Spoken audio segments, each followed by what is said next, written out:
16,500 feet की ऊंचाई पर हिमालय के बीच एक झील है, रूपकुंड। साल के ज्यादातर समय यह पूरी तरह जमी रहती है, लेकिन जैसे ही बर्फ पिघलती है, पानी के अंदर से कुछ ऐसा दिखाई देता है जो किसी हॉरर स्टोरी जैसा लगता है। 500 से ज्यादा इंसानी कंकाल। 1942 में एक ब्रिटिश फॉरेस्ट रेंजर यहां पहुंचा। उसने सोचा शायद यह किसी सीक्रेट वॉर ग्रेव का हिस्सा है, शायद जापानीज सोल्जर्स। लेकिन जब बर्फ पूरी तरह पिघली तो सच सामने आया। ये स्केलेटन सदियों पुराने थे। तो सवाल उठा, ये लोग मरे कैसे? डिजीज, लैंडस्लाइड या कोई युद्ध? नहीं, उनकी मौत आई थी सीधे आसमान से। और अभी आपको जो सुनने वाला है वो इस मिस्ट्री को और गहरा कर देगा। लोकल लोगों के बीच रूपकुंड की कहानी सदियों से सुनाई जाती रही है। यह कहानी है गॉडेस नांदा देवी की। कहा जाता है एक राजा अपने पूरे काफिले के साथ इस पवित्र पर्वत की यात्रा पर निकला, लेकिन उसने एक गलती की। वो अपने साथ नर्तकियों और संगीत लेकर आया। एक सेक्रेट जर्नी को सेलिब्रेशन बना दिया, और देवी को यह स्वीकार नहीं था।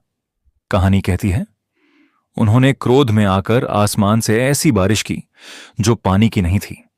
लोहे जितनी कठोर ओलों की बारिश, इतनी भारी, इतनी तेज कि पूरा काफिला वहीं खत्म हो गया। लेकिन जैसा अक्सर होता है, लोगों ने इस कहानी को सिर्फ एक मिथ मान लिया, एक लोक कथा, एक वार्निंग स्टोरी। लेकिन आगे जो साइंस ने बताया वो इस मिथ को इतना सटीक बना देगा कि आप खुद सोच में पड़ जाओगे। क्या यह सिर्फ कहानी थी या इतिहास? 2000 के दशक की शुरुआत में साइंटिस्ट्स ने फाइनली इन स्केलेटन्स को स्टडी किया, और जो उन्होंने देखा वो शॉकिंग था। हर एक स्कल पर डीप क्रैक्स थे, लेकिन कोई सोड मार्क्स नहीं, कोई एरो वुंड्स नहीं, कोई साइंस ऑफ बैटल नहीं। सब इंजरीज एक ही डायरेक्शन से आई थी, ऊपर से। मतलब जो भी इन लोगों को लगा वो आसमान से गिरा था। अब साइंटिस्ट्स ने वेदर पैटर्न्स और छोटों को कंपेयर किया, और कंक्लूजन आया ये लोग मरे थे एक रेयर नेचुरल इवेंट से, जायंट हेलस्टॉर्म। लेकिन नॉर्मल नहीं, क्रिकेट बॉल के साइज के ओले, इतने हेवी कि सिर पर पड़ते ही फेटल डैमेज। और यहीं वो मोमेंट आता है जहां मिथ और साइंस एक ही पॉइंट पर मिलते हैं।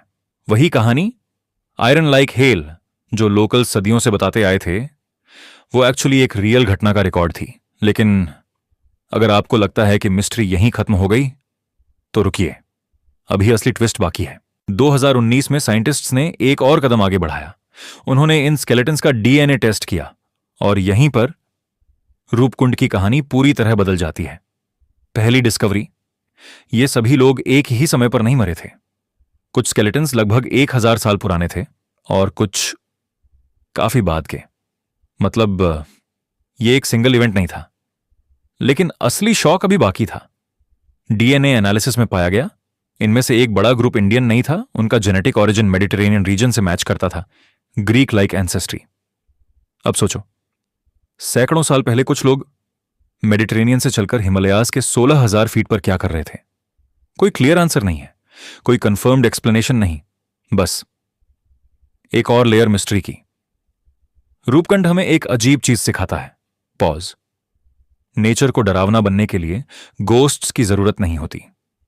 एक अचानक स्टॉर्म, कुछ मिनटों की एक्सट्रीम वेदर, और 500 जिंदगियां खत्म हो सकती हैं। और इससे भी ज्यादा अनसेटलिंग बात, कभी कभी मिथ्स एग्जैजरेशन नहीं होते, वो होते हैं हिस्ट्री के डिस्टॉर्टेड रिकॉर्ड्स।